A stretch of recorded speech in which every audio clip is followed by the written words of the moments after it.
Hello students, आज हम बात करने वाले हैं different type of lateral earth pressure के बारे में। टाइप्स को बाद में डिस्कस करेंगे, लेटरल अर्थ प्रेशर को एक बार और रिमाइंड कर लेते हैं, डिस्कस कर लेते हैं। ठीक है, जब हमने लेटरल अर्थ प्रेशर की बात की तो हमने क्या समझा और जाना कि ये एक रिटेनिंग स्ट्रक्चर है जो कि क्या कर रहा है, सॉइल मास को रिटेन कर रहा है। ठीक है, ये सॉइल मास को क्या कर रहा है, रिटेन कर रहा है। ठीक है, तो जाहिर सी बात है जब ये सॉइल मास को रिटेन कर रहा है तो यहाँ पे जो भी सॉइल है आपकी, ठीक है, जो यहाँ पे सॉइल है आपकी, मान के चलते हैं यहाँ पे एक एलिमेंट ले लेते हैं। ठीक है, और एलिमेंट ना भी ले तो हमने प्रीवियस लेक्चर के अंदर जो थ्योरी पढ़ी उसमें क्या बोला कि ये सॉइल जो है वो एक हॉरिजेंटल डायरेक्शन में प्रेशर एक्सर्ट करेगी। क्या करेगी, प्रेशर एक्सर्ट करेगी हॉरिजेंटल डायरेक्शन में। हॉरिजेंटल को आप लेटरल भी बोल सकते हो, लेटरल डायरेक्शन में। तो ये जो लेटरल डायरेक्शन में, हॉरिजेंटल डायरेक्शन में जो सॉइल एक प्रेशर एक्सर्ट कर रही है उसको ये आप क्या बोलते हो, लेटरल अर्थ प्रेशर बोलते हो। ठीक है, ठीक है। अब जाहिर सी बात है कि जब यहाँ पे एक प्रेशर एक्सर्ट कर रही है तो हो सकता है कि रिटेनिंग वॉल के अंदर मूवमेंट हो जाए। अब ये जो मूवमेंट हो जाए किसके रिस्पेक्ट में, सॉइल मास के रिस्पेक्ट में। तो जब कभी भी आप लेटरल अर्थ प्रेशर के क्लासिफिकेशन या फिर टाइप्स की बात करते हो तो वो तीन कैटेगरी में होता है, तीन कैटेगरी में होता है आपका।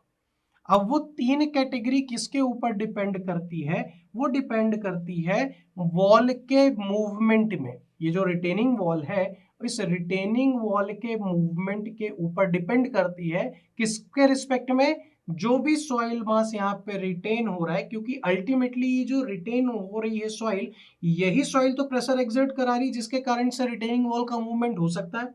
तो with respect to the soil retained, इनके ऊपर आपका क्या डिपेंड करेगा, लेटरल अर्थ प्रेशर का क्लासिफिकेशन। अगर इस सॉइल मास को जो यहाँ पे रिटेन हो रही है, अगर मैं इसको दूसरे नाम से अगर जानना चाहूं तो इसको आप एक नाम और देते हो जिसको कहते हो बैकफिल।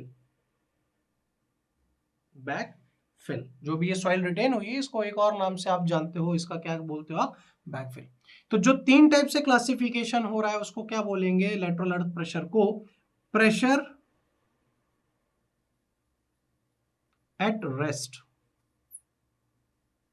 Pressure at rest. दूसरा आपका क्या कहलाएगा, एक्टिव प्रेशर, क्या कहलाएगा, एक्टिव प्रेशर। और तीसरा तीसरा आपका पैसिव प्रेशर। नाम से आप लोग घबराइए मत गा। क्या होता है कि जब मैंने बोला इनका क्लासिफिकेशन दो चीज के ऊपर डिपेंड कर रहा होगा, वॉल के मूवमेंट से, और ये वॉल का मूवमेंट किसके ऊपर डिपेंड करता है, जो सॉइल यहाँ पे रिटेन हो रही है इस बैकफिल के ऊपर।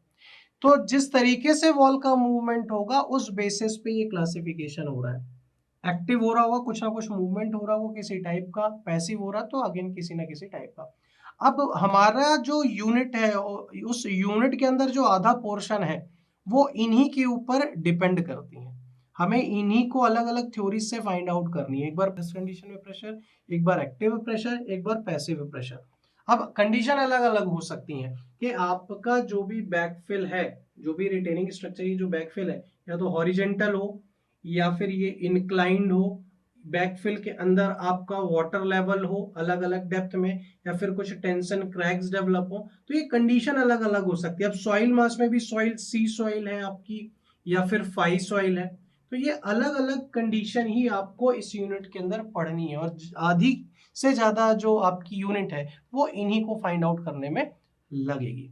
तो आई होप आपको टाइप्स पता चल गए होंगे लेटरल अर्थ प्रेशर के, pressure at rest, active pressure, passive pressure, जिनको हम आगे आने वाले लेक्चर के अंदर कंप्लीट करेंगे।